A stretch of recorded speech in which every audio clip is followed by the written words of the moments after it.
Good evening, everyone. Hoe gaan dit? Likai. I want to open up with a joke first. Why didn't they play cards on the ark? Because Noah was always standing on the deck.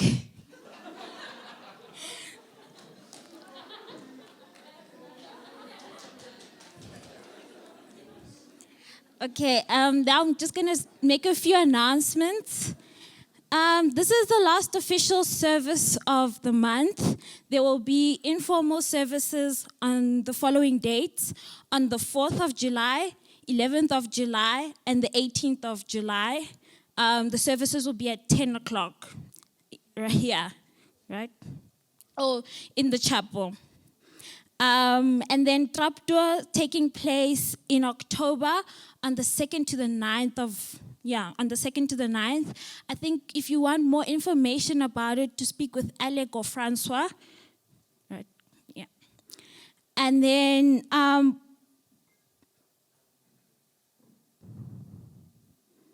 Braun will be taking place Tuesday, same time, same place at 6 o'clock in the chapel. And then Lesotho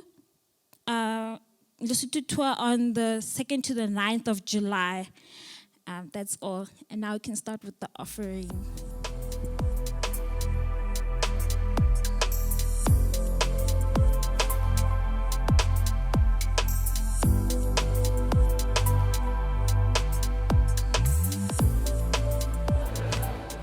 Okay, hi everyone. It is good to have you here. Thank you, Natalia, for the announcements. Where are you now? Just with regards to Lesotho, I actually realized that President Ramaphosa is speaking tonight. Nee. So maybe that's something that we can pray for, that the team can still go, because I think it's a real situation. You know, maybe the borders gets closed again. So if I can maybe just ask that of you. So, I think, it's always disheartening when you are passionate about something and that the team have put in the miles, they've organized everything, and let's hope and pray that could still go on. All right. I want us to, for a moment before we jump into the text and continue in our journey, to pray. So let's close our eyes.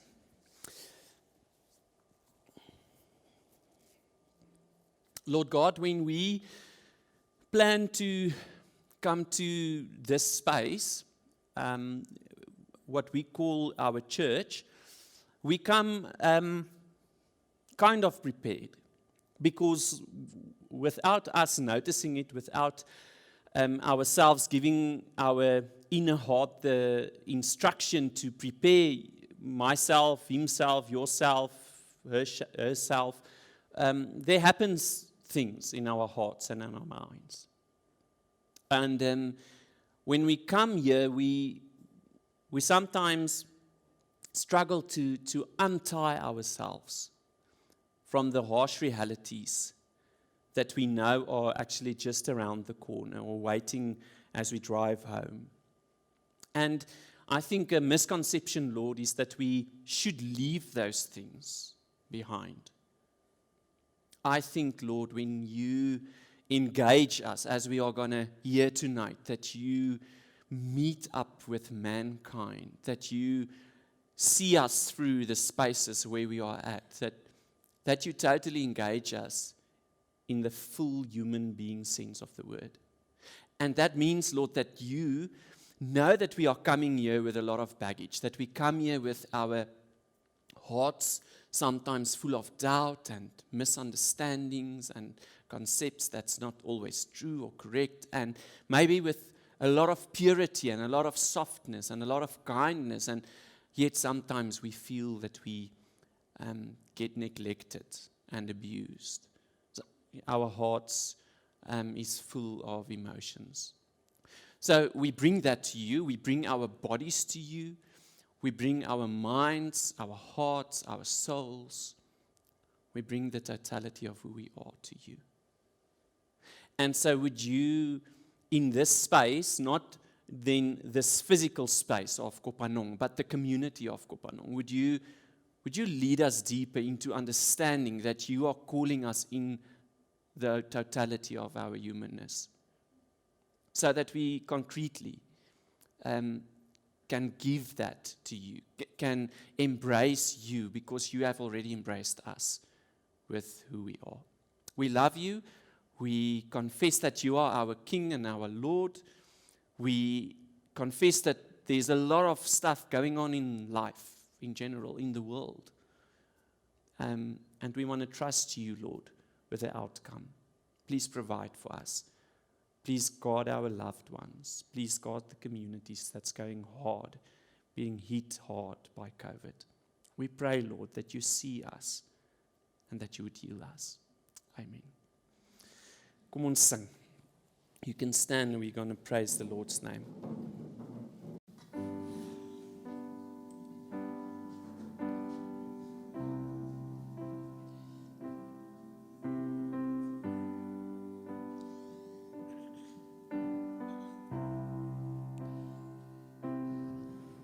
You go before I know that you've even gone to it, my war, and you come back with it up, my enemies. You come back and you call it my victory.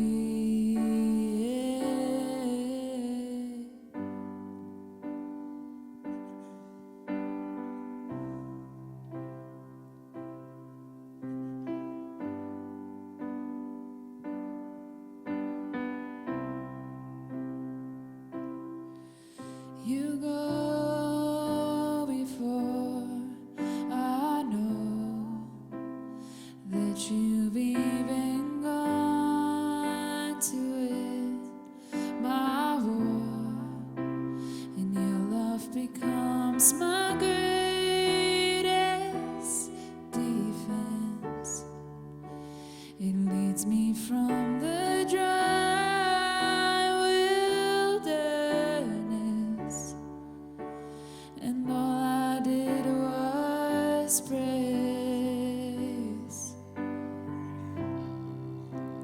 and all I did was worship, and all I did was bow down, and all I did was stay still.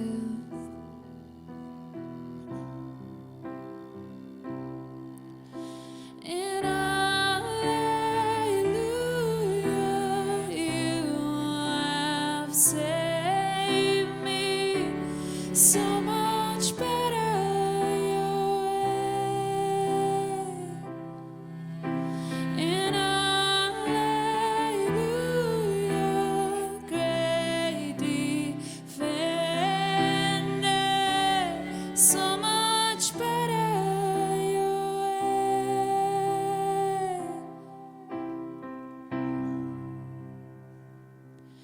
You know before I do where my heart can seek to find your truth. Your mercy is the shade I'm living in, and you restore my faith and hope again. And all I did was praise,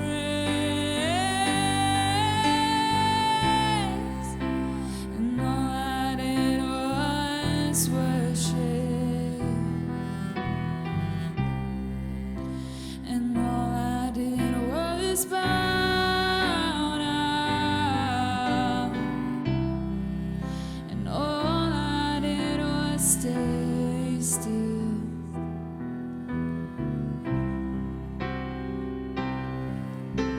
And hallelujah,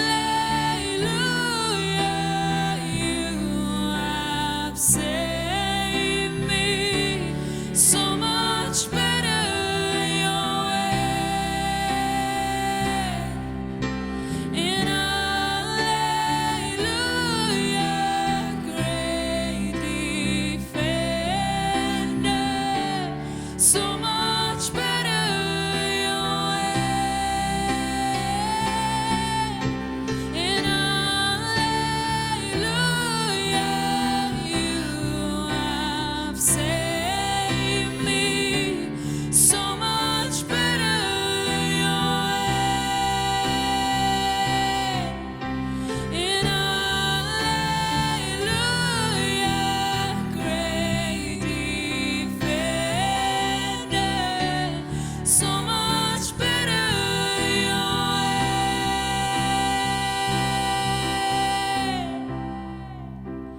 picked up all my pieces, pulled me back together. You are the defender of my heart. And hallelujah, you have saved me so much better your way. And hallelujah, great defender, so much better your way.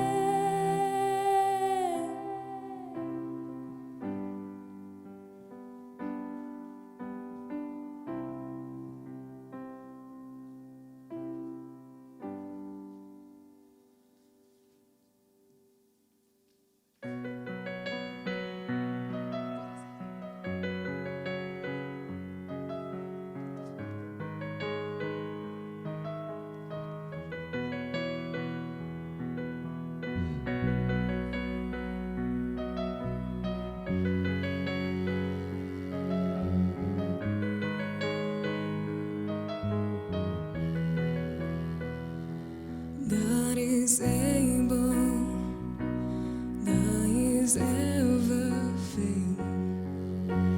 He is Almighty God, greater than all we seek, greater than all we ask. He has done great things, lifted up. He defeated the grave, raised to life. Our God is able. In His name we overcome. For the Lord our God is able.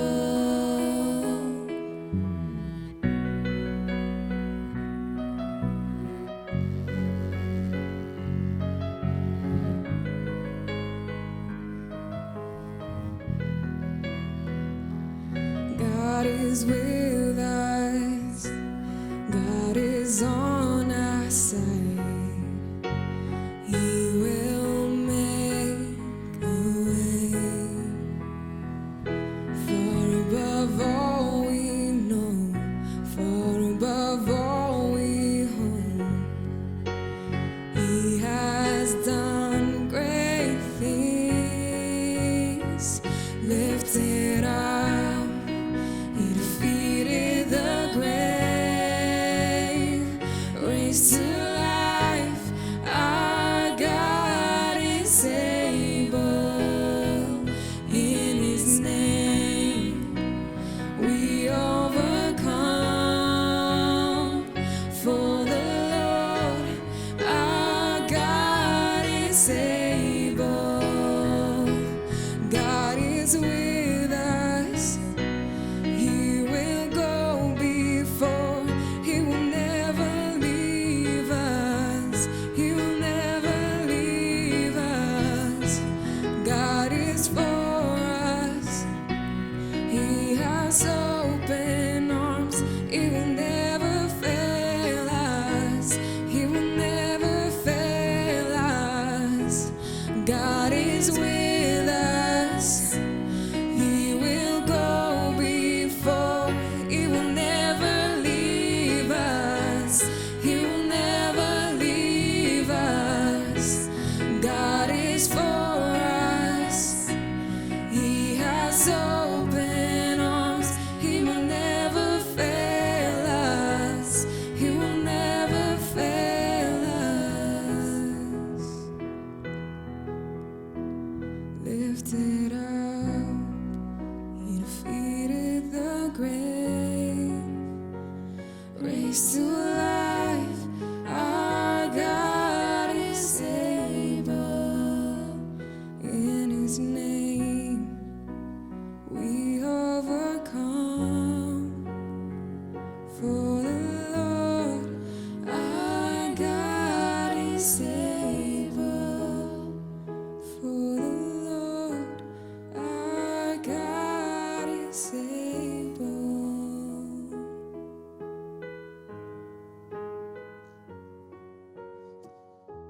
I want to then greet you in the name of Jesus Christ, our able God, the one that's with you, that knows you, and that called you here. May you hear something tonight that touches your heart. Amen.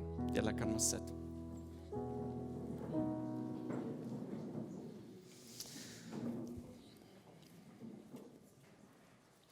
So, we a few weeks back sat down, myself, Gerard, and Trunette, and we said, but obviously, it's exam time, and we're not going to continue with a set kind of sermon series. We really just want to journey with a text that was kind of appointed by the Revised Common Lectionary. So that's kind of a program that helps us to link into the broader story, the broader story of Christ during the church year.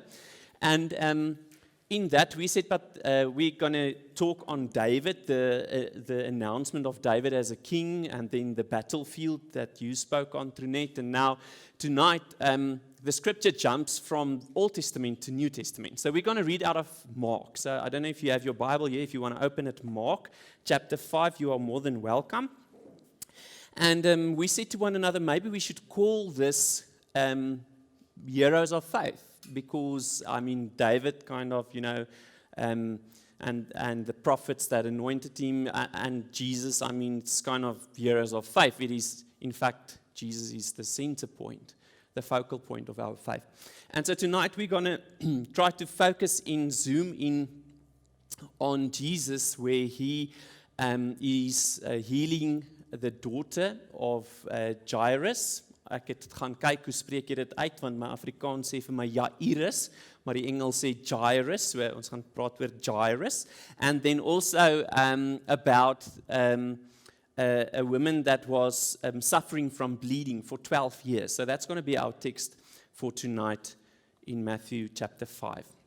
Now, before we read this, I want you to try to understand something of Mark and of what he's trying to do. Because if we just read it within this context, and that's kind of the track that the Common Lectionary reading took, was that it can pull us into interesting questions. And that's good, né? We can always question, we can always delve into deep conversation, but at the end, I feel, I'm convinced rather, that we cannot make that, we cannot untie that from the cross of Jesus Christ.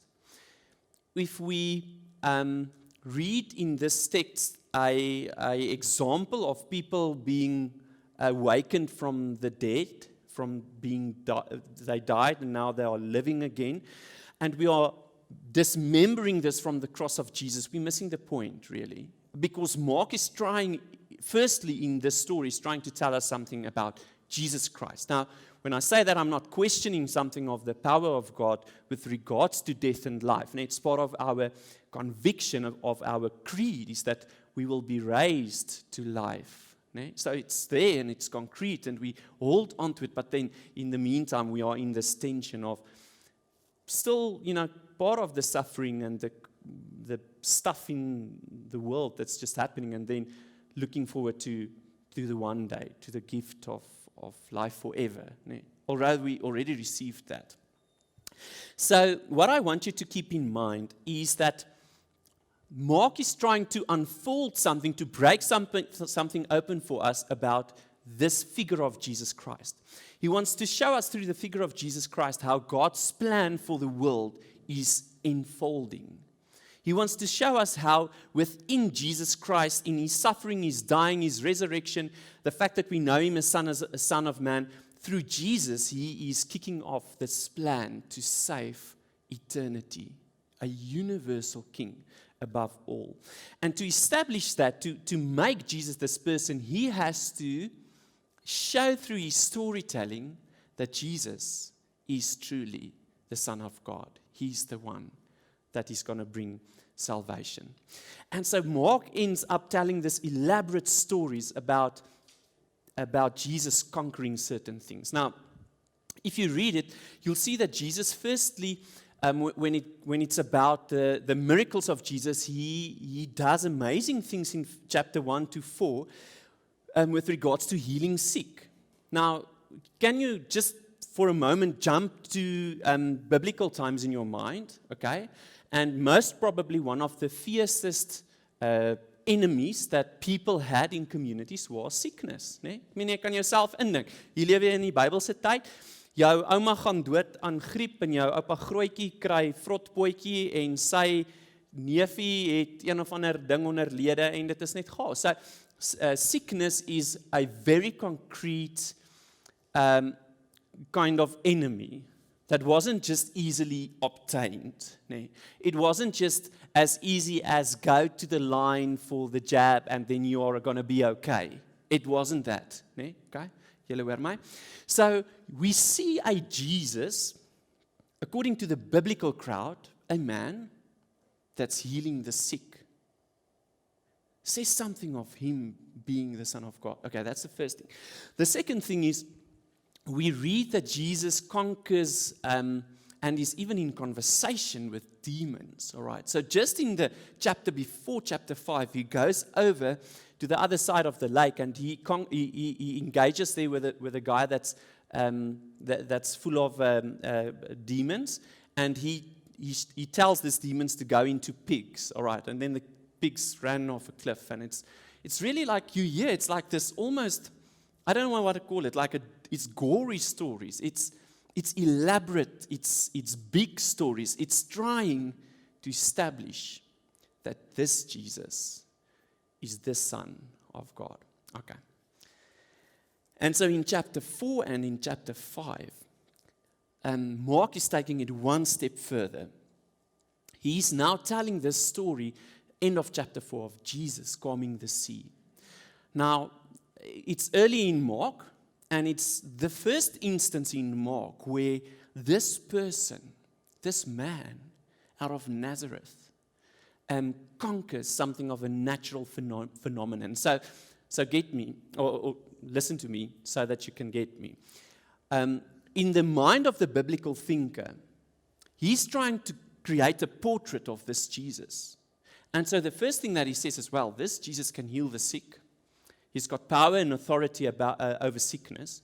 Secondly, he's got power and authority over demons and call it the dark magical kind of life that was kind of unexplainable at that stage of life, at that stage of time. And then thirdly, this amazing thing happens where the disciples are in this boat and it's this massive storm and the waves are caving into the boat, and then they woke Jesus, which is kind of ironic. Nee, ek meen, het jy nou al probeer slaap in 'n boot wat in 'n storm is, nee. Dit klink vir my onmoontlik. And then Jesus says to them, you of little faith. And then he speaks to the sea and the wind, and it calms down. And so the biblical thinker's mind, there's another box ticked. This Jesus has authority over natural phenomena, which was kind of amazing. You know, again establishing that he is ultimately the one, the Son of God. And so this stories that we're going to read now is taking this even a step further. It is not just the Jesus that commands natural phenomenon, but that is also conquering death, because he's going to raise a girl from the dead. All right, so now we're going to read. Natalia, kan ek vir jou vra weer? When Jesus had again crossed over by the boat, the other side of the lake, a large crowd gathered around him while he was by the lake. Then one of the synagogue leaders, named Jairus, came, and when he saw Jesus, he fell at his feet. He pleaded earnestly with him, "My little daughter is dying. Please come put your hands on her so that she will be healed and live." So Jesus went with him. A large crowd followed and pressed around him, and a woman was there who had been subject to bleeding for 12 years. She had suffered a great deal under the care of many doctors and had spent all she had, yet instead of getting better, she grew worse. When she heard about Jesus, she came up behind him in the crowd and touched his cloak, because she thought, if I just touch his clothes, I will be healed. Immediately her bleeding stopped, and she felt in her body that she was freed from her suffering. At once, Jesus realized that power had gone out from him. He turned around in the crowd and asked, "Who touched my clothes?" "You see the people crowding against you," his disciples answered, "and yet you can ask, 'Who touched me?'" But Jesus kept looking around to see who had done it. Then the woman, knowing what had happened to her, came and fell at his feet and trembling with fear, told him the whole truth. He said to her, "Daughter, your faith has healed you. Go in peace and be freed from your suffering." While Jesus was still speaking, some people came from the house of Jairus, the synagogue leader. "Your daughter is dead," they said. "Why bother the teacher anymore?" Overhearing what they said, Jesus told them, "Don't be afraid, just believe." He did not let anyone follow him except Peter, James, and John, the brother of James. When they came to the home of the synagogue leader, Jesus saw a commotion with people crying and wailing loudly. He went in and said to them, "Why all this commotion and wailing? The child is not dead, but just asleep." But they laughed at him. After he put them all out, he took the child's father and mother and the disciples who were with him and went in where the child was. He took her by the hand and said to her, "Talitha koum," which means, "Little girl, I say to you, get up." Immediately the girl stood up and began to walk around. She was 12 years old, and they were completely astonished.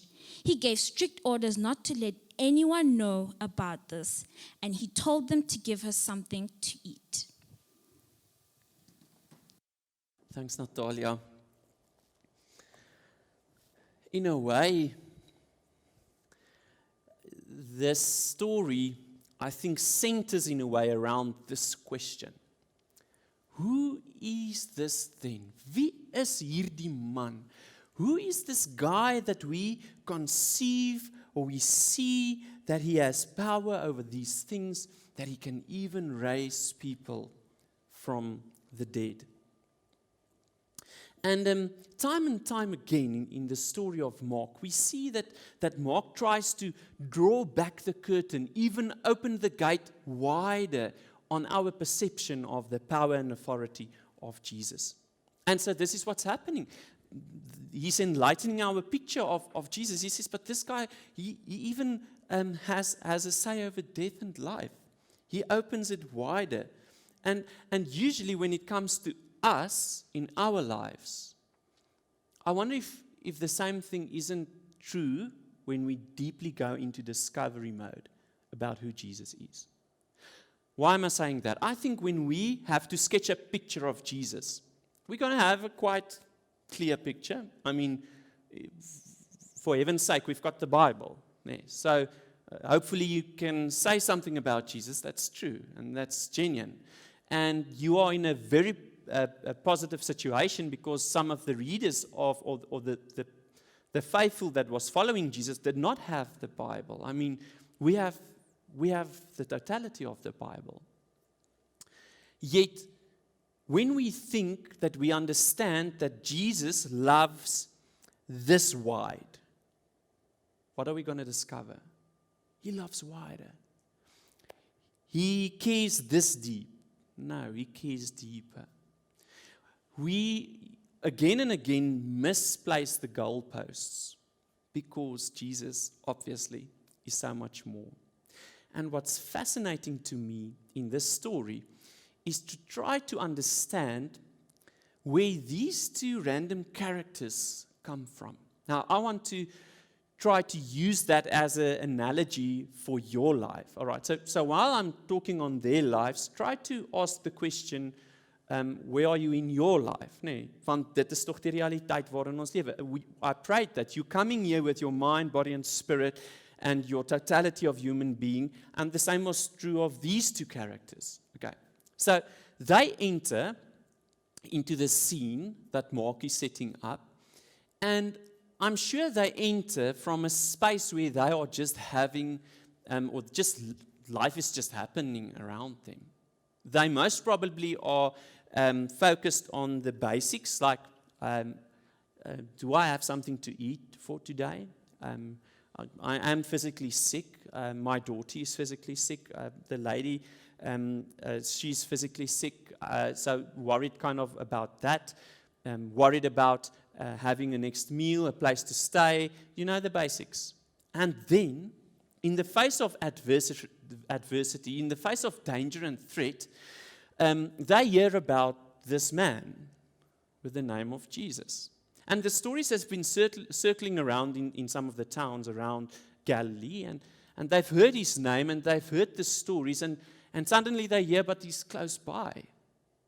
He's done a few amazing things, and I'm sure they thought in their minds, but maybe I can also go to see and meet this person, this Jesus.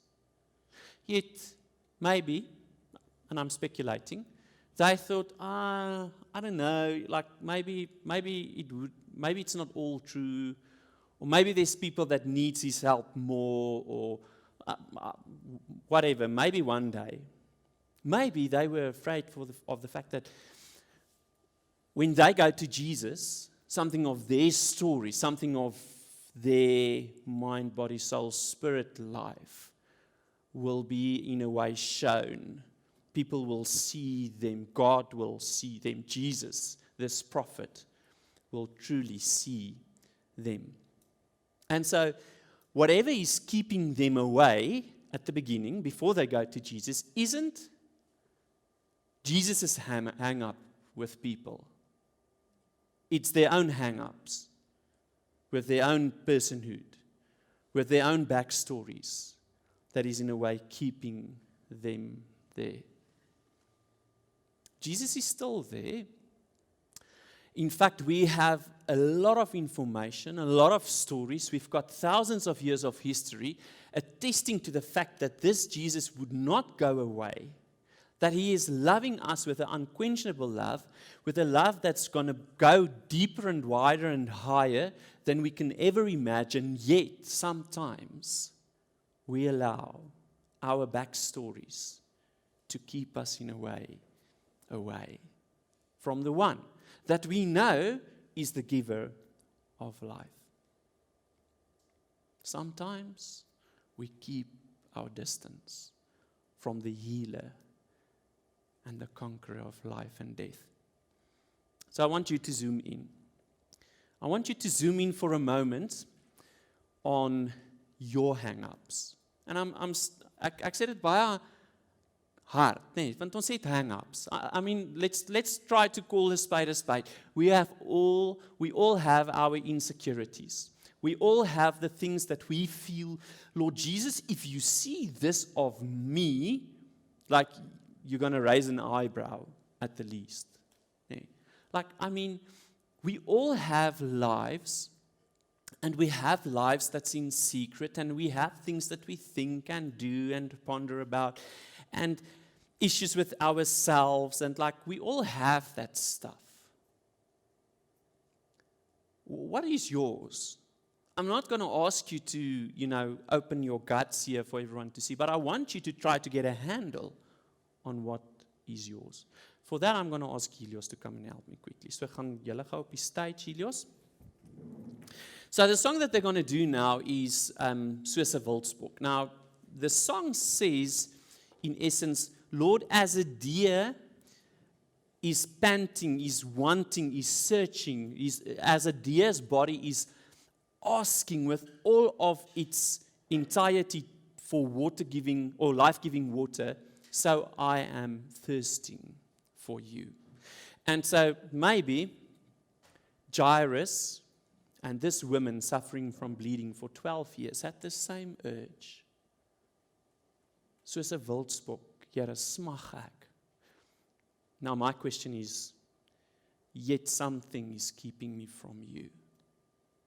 From touching your robe, from falling at your feet, from asking you to do whatever. What's that? Okay, so they're going to play this tune once, and then after that we're going to sing with them. You can remain seated for this song. All right. But for a moment, while they're going to play just the instrumental part, ask yourself this question. What's your hang-up? What is it that's keeping you from this life-giving man? Who is he?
Soos 'n wildspok wat smag, na waters mag my siel na U,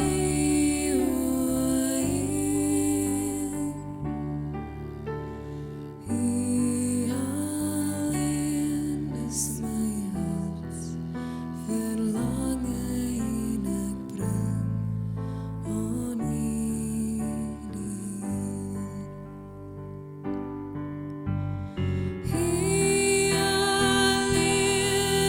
my bron van krag en U teenwoordigheid wil ek wag. U alleen is my hart verlange en ek bring aan U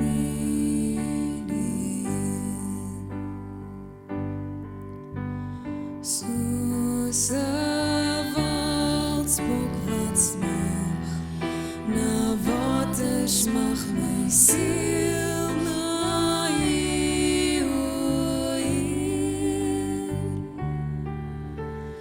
U alleen is my hart verlange en ek bring aan U.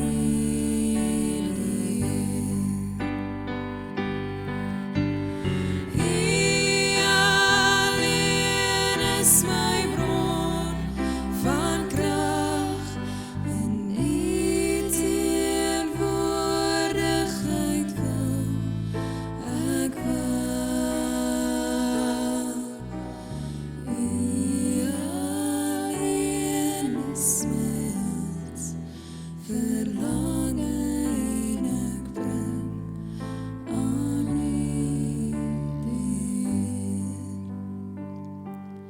en ek bring aan U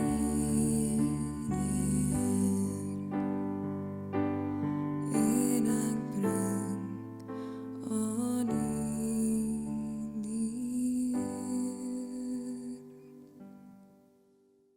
Lord, we want to just for a moment confess this. That we know that sometimes our own backstories and our own hang-ups, that is what's keeping us from You. But Lord, that we know that You are the source of life. That You are the one that can provide us with a steadfast place to stand on.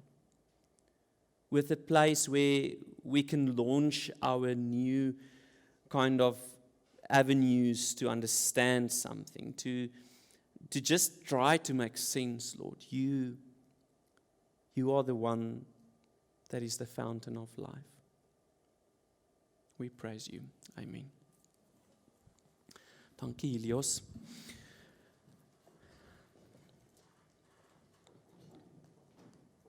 So, hopefully you have a kind of answer, or a handle at least, just like an idea of what your hang-up is in life. What's keeping you from falling at his feet? And so I want you to, with that in your mind, come back to this question again. Who is this Jesus then? Let me just go one back. That engages with your hang-ups, that you know now, but like, really, who is this Jesus then? Not just the one that the sea and the wind listen to, not just the one that raises people from the dead, but that engages you with your backstory, with your hang-ups. Now, I want to delve a little bit deeper into the text, because I think there's a golden key, in a sense, that we are missing when we read it in our context today. And so there's two stories, the one of Jairus and the one of the woman that suffered from bleeding for 12 years, has three things in common. Okay, the first thing is that both are stories about women. Okay, the second thing is that the amount of time or the age of the daughter is the same. So she was 12 years old, and this woman suffered for 12 years. But the third instance is really the one, I think, that opens up this story. Because both of the stories would have been deemed stories of unclean people. Now, if you understand something of the Mideastern world and of the Jewish religion, you'll understand that being unclean, in a way, cuts you off from access to God. Now, when I say unclean, there's a lot of words that we can use for it. Nee. So, kom ons sê, dit beteken jy is tot 'n mate sondig. That you are unholy, that you are not possible. It's not possible for you if you were, for instance, if you touched a corpse, as jy aan iemand geraak het wat dood is, dan was jy onheilig, wil ek sê, dit was vir jou onmoontlik om na die tempel toe te gaan vir 7 dae. So you were deemed unclean for 7 days after you have touched a corpse. You were ritually unclean, which means that you weren't allowed to participate in something that we are going to do tonight, which is communion. You weren't allowed to partake in enactments of rituals that connects you with this living God if you were deemed unclean.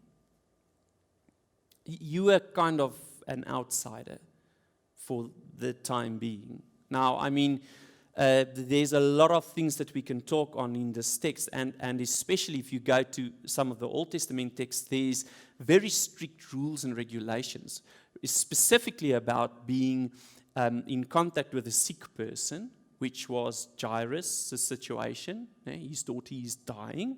She died.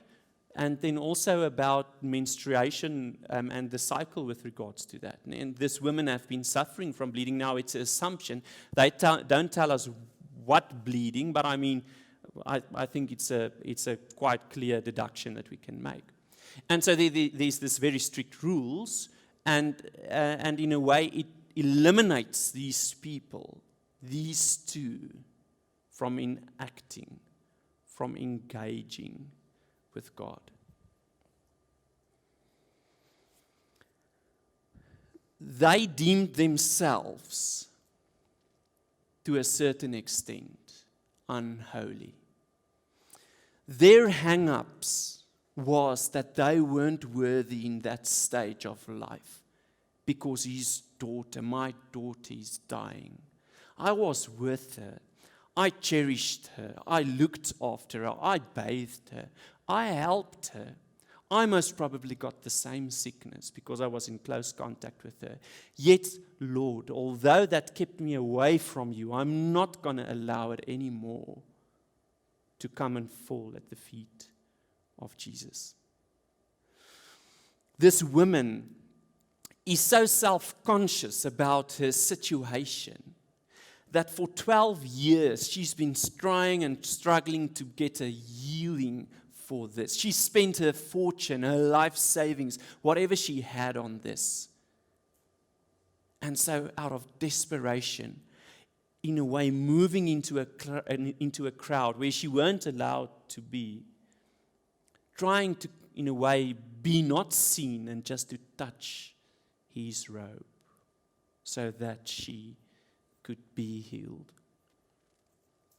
Who is this man that even engages the unholy, despised on, unworthy of engagement with God?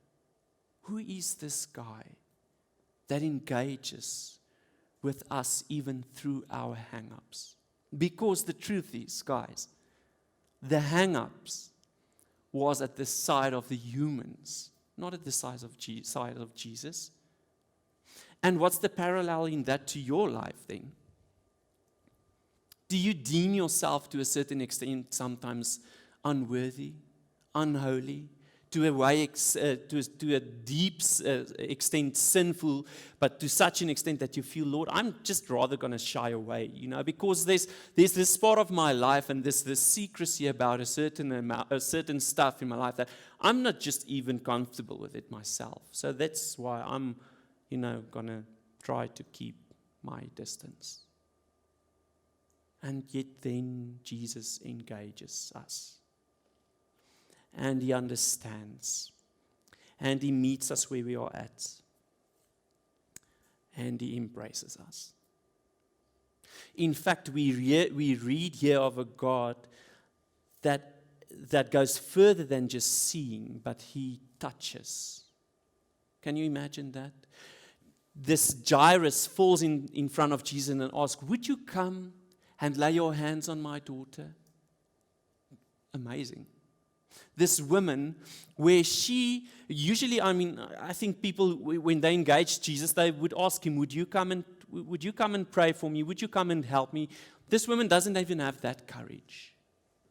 But her faith in this person, this man, she doesn't even have the word to say, Son of God, Messiah. She, I think, is in such a crisis that she's just seeing this guy. And she feels and knows, if I can just touch him. He's not even asked by her, yet she's healed. We're again confronted by a Jesus that loves deeper, reaches further, crosses all boundaries of impurity to touch people. He embraces sinners and murderers. And he sees through our hang-ups. And even within that, he touches you. He died for you. So I think it should confront us tonight that we sometimes deem certain aspects of our humanness, of our personhood, of our history as too sinful to engage. Because sinful it is. That's kind of one of the descriptions of being human. We suffer sometimes and we're sinful. And I'm not trying to say that there's no such thing as sinfulness, but then we can't let that stand between us and a God that goes beyond the boundary of what's wrong, what's unholy, what's filthy, what's dirty for a week. No. He wants to meet you in and through your hang-ups as well. Okay. So tonight is communion. And I want to give you the opportunity to engage in this ritual that we're going to do now. And it's a ritual that's very old. It's a ritual that in essence replaced something of this offering of something have to die so that you can have a right standing with God. It is, in a way, right bang sent in the same context of people that thought and understood that they are unholy and unwell and not fit to engage with God. And then Jesus dying, opening up the road for all to engage with him. Okay. So I want to leave you with that for a moment. At the night of his crucifixion, Jesus took bread and wine, and he spoke to his disciples about this.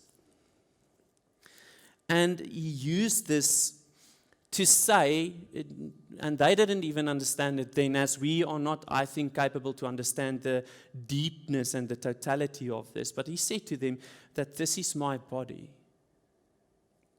It is broken and beaten and torn apart.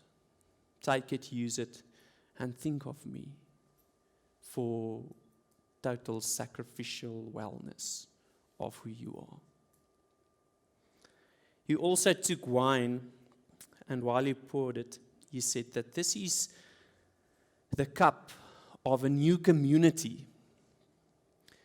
A community where there is no slave, no free, no Jew, no Gentile, no unclean, unwell, unfit, too sinful, mad as hell, but there's only Christ, and he's in and through us all.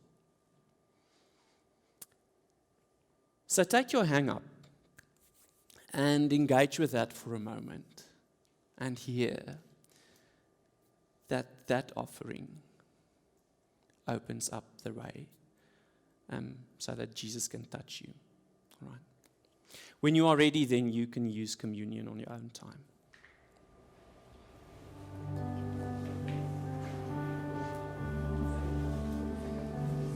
If you did not get bread, it's there at the door at the back, so please go and get yourself some bread.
Let us stand and we sing together.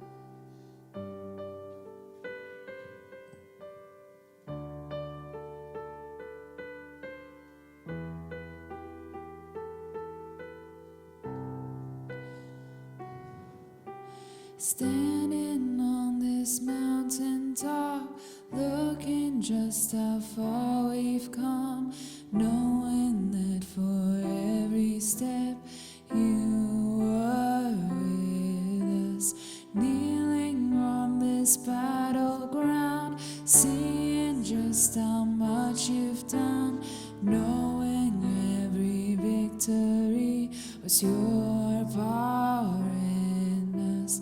Scars and struggles on the way, but with joy our hearts can say, yes, our hearts can say. Never once did we ever walk alone. Never once did you leave us on our own. 'Cause you are faithful, God. You are faithful. You are faithful, God. You are faithful. Standing on this mountain top, looking just how far we've come, knowing that for every step you were with us, kneeling on this battleground, seeing just how much you've done, knowing every victory was your power in us. Scars and struggles on the way, but with joy our hearts can say, yes, our hearts can say. Never once did we ever walk alone. Never once did you leave us on our own. 'Cause you are faithful, God. You are faithful. You are faithful, God. You are faithful. Every step we are breathing in your grace. Evermore we'll be breathing out your praise. 'Cause you are faithful, God. You are faithful. You are faithful, God. You are faithful. Scars and struggles on the way, but with joy our hearts can say, and never once do we ever walk alone.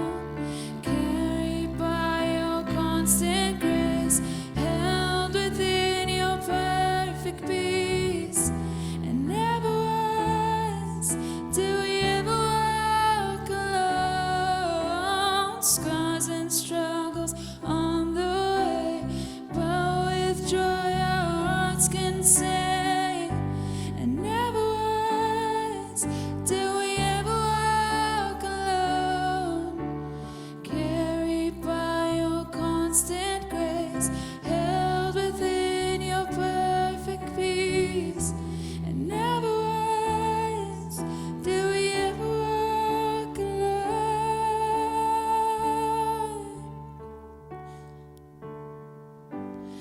Never once did we ever walk alone.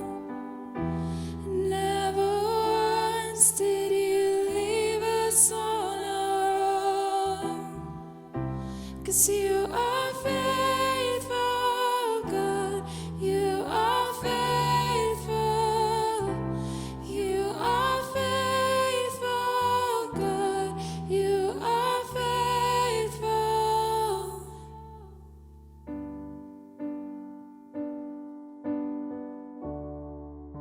Lord, we want to praise you for the fact, Lord, that you know us deeper than we know ourselves. And even for that, within that, you meet us. And you take us up in your love. You are so faithful in this offering, Lord. You are so constant in your being that we can find you wherever we are looking. In the depths of our despair.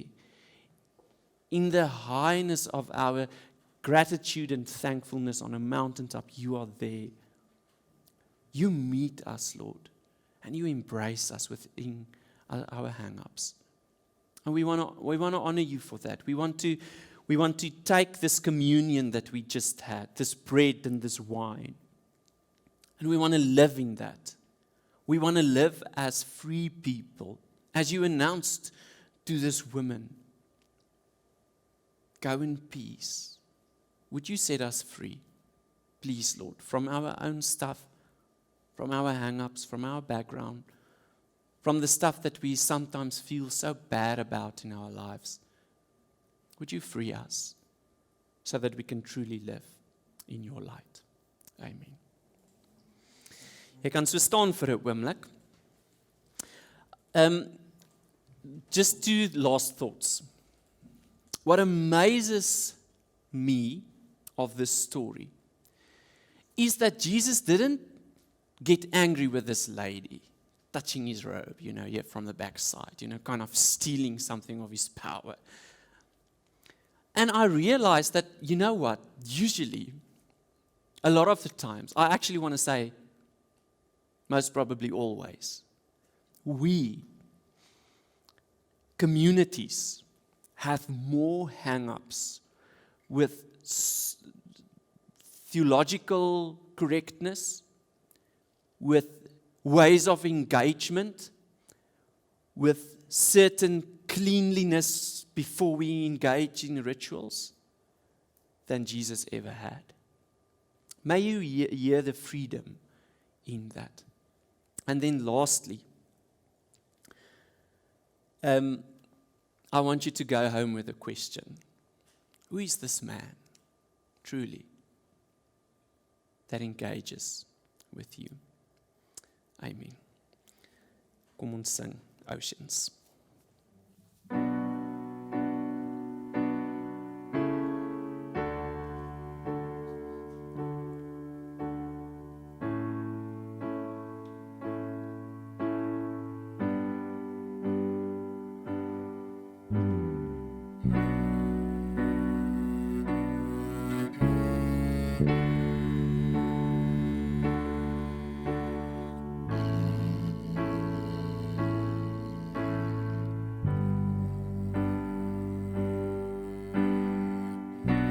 You called me out upon the waters, the great unknown, where feet may fail, and there I find you in the mystery, in oceans deep. My faith will stand. I'll call upon your name and keep my eyes above the waves. When oceans rise, my soul rests in your embrace. I am yours, and you are mine.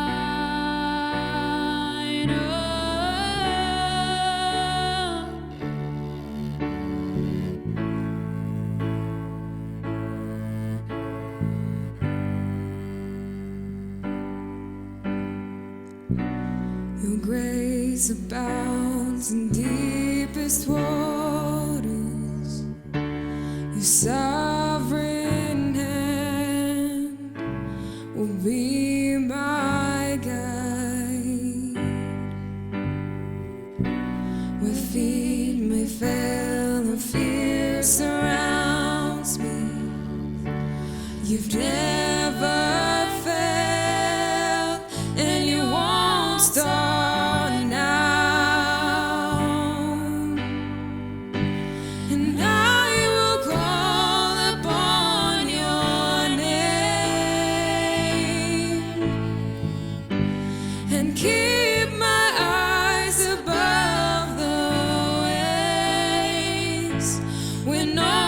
oceans rise, my soul will rest in your embrace.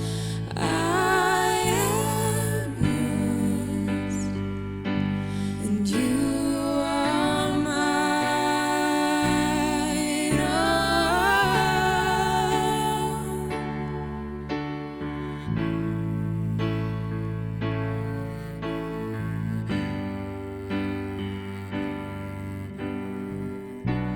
Spirit, lead me where my trust is without borders. Let me walk upon the waters wherever you would call me.